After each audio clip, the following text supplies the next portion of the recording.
Assalamualaikum warahmatullahi wabarakatuh dan salam sejahtera. Saya akan membentangkan kertas kerja yang bertajuk Pengalaman dan Cabaran Pembelajaran Maya bagi Subjek Pendidikan Islam.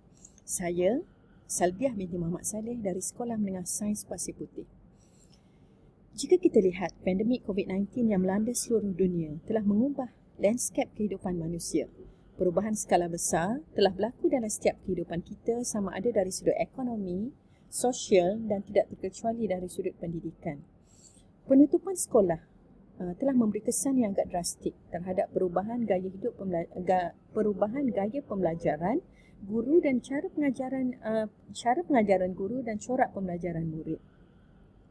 Maka kajian ini didasari dengan dua masalah utama. Yang pertama, apabila pembelajaran maya terpaksa dilaksanakan, di sini wujud perbezaan dari segi akses teknologi komunikasi dalam kalangan guru, ibu bapa dan murid. Hal ini dinyatakan sendiri oleh KPM.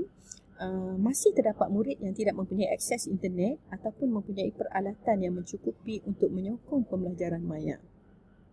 Dan secara lebih khusus bagi subjek pendidikan Islam, subjek ini adalah berbeza dengan subjek lain kerana mensasarkan objektif utama pendidikan Islam adalah mensasarkan kepada membina dan membentuk pribadi Muslim yang memahami, mengamalkan dan menghayati Islam secara keseluruhan. Jadi sebenarnya agak susah untuk objektif pembelajaran terlaksana, terutama untuk memastikan pelajar tersebut mengamalkan atau menghayati subjek pendidikan Islam itu sendiri. Berbeza dengan pembelajaran secara fizikal yang mana guru boleh memantau secara dekat, boleh memerhati dan melihat perkembangan murid. Seterusnya, maka di sini satu titik tolak bagi guru pendidikan Islam untuk memikirkan teknik pembelajaran maya yang lebih berkesan untuk mencapai hasil pembelajaran yang telah digariskan oleh Kementerian Pendidikan Malaysia. Kajian ini mempunyai tiga objektif utama. Yang pertama adalah untuk mengenalpasti kesediaan GPI mengajar secara maya sepanjang tempoh PKP. Yang kedua, mengenalpasti cabaran yang dihadapi oleh GPI dalam proses pengajaran maya. Dan yang ketiga, mencadangkan penyelesaian masalah bagi PDP pendidikan Islam secara maya.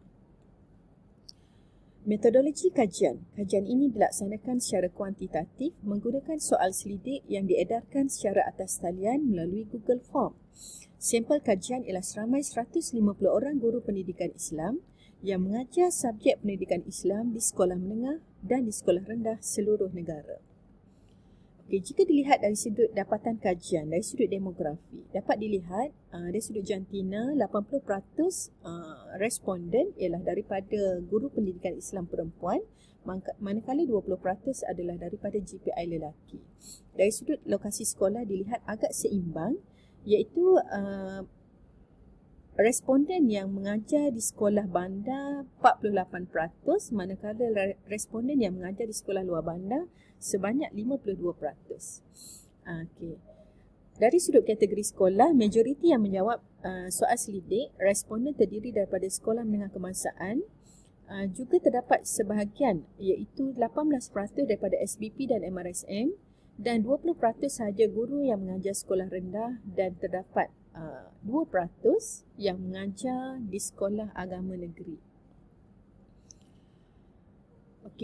Ini adalah dapatan bagi pengalaman guru pendidikan Islam sepanjang tempoh mengajar secara pendidikan maya.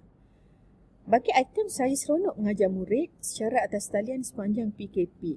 Amat mengejutkan kita apabila melihat lebih 50% guru pendidikan Islam tidak bersetuju menunjukkan bahawa mereka sebenarnya tidak seronok untuk mengajar secara maya bagi subjek pendidikan Islam.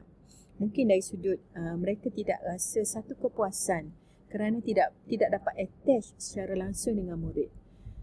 Tetapi masih terdapat golongan beberapa kategori, beberapa responden, iaitu hampir 40% responden yang bersetuju bahawa mereka seronok mengajar murid secara atas talian. Dari sudut pengalaman juga kita, bagi item saya berpeluang mempelajari banyak ilmu tentang PDP digital sepanjang PKP, yang mana kita lihat sepanjang musim PKP terdapat banyak webinar, banyak kursus yang dianjurkan secara atas talian, Guru juga berpeluang explore YouTube ataupun explore tutorial yang boleh mudah didapati untuk mereka mempelajari kaedah-kaedah digital untuk menjalankan kelas pendidikan secara maya. Jadi di sini dapat dilihat kebanyakan guru, hampir 70% guru mengakui bahawa mereka mempelajari ilmu baru tentang digital sepanjang PKP, yang mana kita lihat apabila proses pembukaan sekolah secara biasa, secara fizikal berlangsung, masa guru untuk menimba ilmu digital amat terhad, sedangkan bahan di luar sana sangat banyak. Okey, seterusnya kita lihat apakah platform yang digunakan oleh guru pendidikan Islam untuk menyampaikan pengajaran secara pendidikan maya. Majoriti guru, iaitu hampir 90%, menggunakan WhatsApp group dan juga 70% guru menggunakan Telegram. Hampir lebih separuh. Dapatan ini agak menggembirakan apabila dilihat guru pendidikan Islam juga mula mengubah teknik pengajaran dengan hampir 50% menggunakan YouTube, sama ada menggunakan bahan daripada guru lain, bahan daripada sumber lain, dan juga terdapat guru-guru pendidikan Islam yang mempunyai channel YouTube sendiri untuk menghasilkan video pengajaran yang lebih menarik. 48% menggunakan Google Classroom. Google Classroom apabila dilihat, kebanyakan guru telah menggunakan sebelum PKP dan mereka meneruskan Google Classroom dalam tempoh PKP. Hanya 10% menggunakan email. Ini mungkin disebabkan masih ramai murid yang tidak mempunyai email atau mempunyai email tapi emailnya tidak aktif.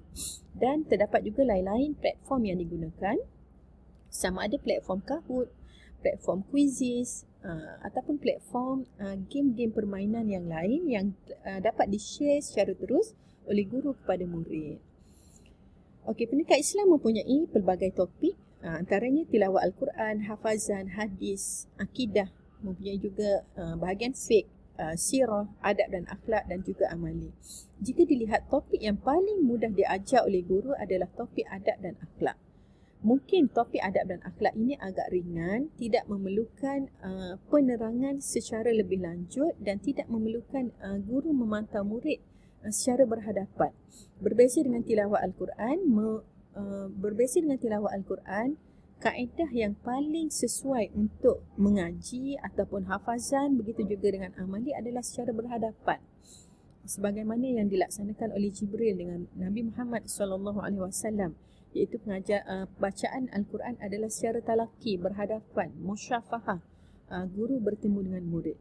Tapi bagi subjek lain, bagi subtopik lain seperti adab dan akhlak, lebih mudah untuk guru mengajar secara pengajaran maya. Seterusnya adalah dapatan bagi objektif kedua. Apakah 3 cabaran utama sepanjang menjalankan PDPC atas talian sepanjang tempoh PKP? Jadi dapat dilihat kebanyakan guru menyatakan, majoriti guru menyatakan bahawa sikap murid adalah cabaran yang paling utama, kerana di samping bahan yang tidak cukup, tetapi jika dilihat kepada kes-kes seperti yang berlaku di Sabah dan Sarawak, mereka sanggup naik sehingga atas pokok untuk mencari lain talian internet. Tapi sesetengah murid yang mempunyai kemudahan internet, dengan kemudahan internet percuma, dan boleh juga berkongsi telefon dengan ibu bapa ataupun dengan adik-beradik lain, tetapi sikap murid yang malas, tidak memberi komitmen, mereka juga tidak menunjukkan minat, dan ada segelintir murid yang sengaja exit grup daripada grup WhatsApp yang dibuat oleh guru bagi mengelakkan mereka terikat dengan homework ataupun daripada tugasan yang lain. Cabaran kedua adalah talian internet yang tidak stabil. Okey, ini kita tidak nafikan mana talian internet adalah sesuatu yang di luar kawalan kita. Seterusnya, kurang kemudahan alat telekomunikasi. Terdapat juga pelajar yang merungut, mereka terpaksa share satu handphone dengan ibu bapa ataupun dengan adik-beradik lain, menyebabkan mereka agak terhad untuk memberi komitmen sepanjang tugas PDP. Seterusnya adalah guru sendiri kurang mahir, terutama guru-guru yang berusia lebih daripada 50 tahun. Mereka agak janggal, mereka agak bukan semua, tapi terdapat segelintir mereka menyatakan agak sukar bagi mereka menyesuaikan diri dengan pengajaran di atas talian, yang mana memerlukan mereka explore ilmu yang baru. Seterusnya adalah sokongan ibu bapa. Mungkin sepanjang tempoh PKP terdapat ibu bapa juga yang bekerja meninggalkan anak di rumah. Ada kalanya anak-anak tidak menyelesaikan tugasan yang sepatutnya dilaksanakan. Seterusnya masa yang terhad, kurang bahan dan juga terdapat cuma masalah sedikit saja, kurang daripada 10% yang menyatakan cabaran adalah dari sudut motivasi guru yang down dan juga sokongan pentadbir. Jadi dapat dilihat secara keseluruhan, dapat dilihat cabaran utama sepanjang pengajaran pembelajaran maya bagi subjek pendidikan Islam bukanlah cabaran dari sudut guru itu sendiri, kerana kita lihat guru pendidikan Islam sangat berani, sangat kental dan terkehadapan untuk melaksanakan pengajaran sepanjang tempoh PKP secara pengajaran maya. Namun masalah lebih dari sudut murid dan juga masalah dari sudut teknikal, iaitu talian internet dan juga alat yang tidak cukup. Okey, terakhir saya akan bincangkan apakah cadangan penyelesaian masalah bagi isu tersebut. Walaupun kita sudah menjalankan pembelajaran secara digital, namun flip classroom masih boleh dilaksanakan dengan segala bahan yang kita ada, sumber yang ada, kemudahan internet, komputer ataupun handphone. Kita masih juga boleh memberi satu pengalaman baru, memberi kelainan kepada subjek, kepada pengajaran pendidikan Islam, yang mana kita boleh gunakan pengalaman bahan semasa PKP secara pembelajaran maya. Kita masih boleh bekalkan kepada murid untuk menjayakan flip classroom, yang mana kita berikan dulu bahan kepada mereka dan mereka boleh ulang kaji di rumah dan mereka lebih bersedia untuk pengajaran seterusnya secara fizikal dengan guru pada esoknya. Jadi untuk menyelesaikan masalah tersebut, yang pertama, akses teknologi komunikasi hendaklah ditingkatkan. Akses teknologi komunikasi ni yang pertama dari sudut lain internet. Pihak sekolah, pihak PIBG boleh memikirkan cara untuk menambah data internet, menambah talian ataupun menambah kemudahan laptop, menambah baik kemudahan makmal komputer untuk memastikan setiap murid dapat menggunakan, tidak ketinggalan untuk menggunakan pembelajaran secara digital. Seterusnya, pihak-pihak yang berkepentingan, pihak-pihak yang bertanggungjawab boleh meningkatkan kursus atau bengkel kepada guru pendidikan Islam untuk memantapkan kemahiran digital. Kita tidak nafikan banyak NGO, banyak juga jabatan-jabatan seperti PPD, JPN ataupun Telegram, YouTube channel yang menyediakan kursus atau bengkel secara umum kepada guru. Namun kita boleh juga fikirkan untuk guru pendidikan Islam menyediakan bengkel khusus, bagi contoh melaksanakan amali.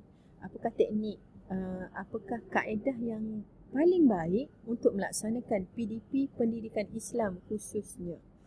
Okey, seterusnya sokongan dan dorongan dari semua pihak, sama ada dari sudut pentadbir, dari sudut Kementerian Pendidikan, boleh membekalkan bahan kepada guru, mungkin komputer, iPad ataupun handphone, yang mana kita tengok sebelum ni dah ada handphone, yes, dibekalkan kepada guru, alhamdulillah.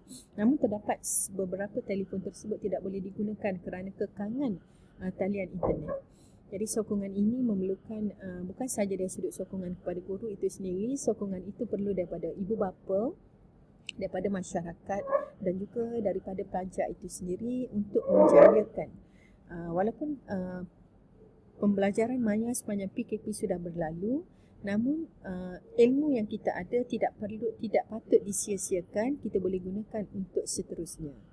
Okey, untuk kesimpulan, dari sudut amali, jika dilihat dari sudut dapatan kajian, dari sudut amali, kebanyakan guru bersetuju bahawa amali pendidikan Islam tidak sesuai dilaksanakan secara dalam talian. Sebagai contoh, amali wuduk memerlukan kepada guru berada di hadapan murid, ataupun amali solat memerlukan guru mendengar sendiri murid melaksanakan amali tersebut. Okey, seterusnya jika dilihat pendidikan Islam, pendidikan agama Islam sebenarnya mampu mendepani cabaran revolusi industri 4.0, yang mana kita lihat guru pendidikan Islam sangat bersungguh-sungguh untuk menjayakan pembelajaran digital dan mereka sebenarnya menyokong revolusi industri 4.0. Dari sudut penghayatan, jika kembali kepada objektif tadi, objektif pendidikan Islam adalah untuk memastikan murid mengamalkan dan menghayati. Dari sudut penghayatan, sebenarnya penghayatan murid sukar diukur secara dalam talian, Namun, perkara tersebut tidak mustahil, masih boleh dilaksanakan secara rakaman video atau lisan. Berdasarkan dapatan kajian juga menunjukkan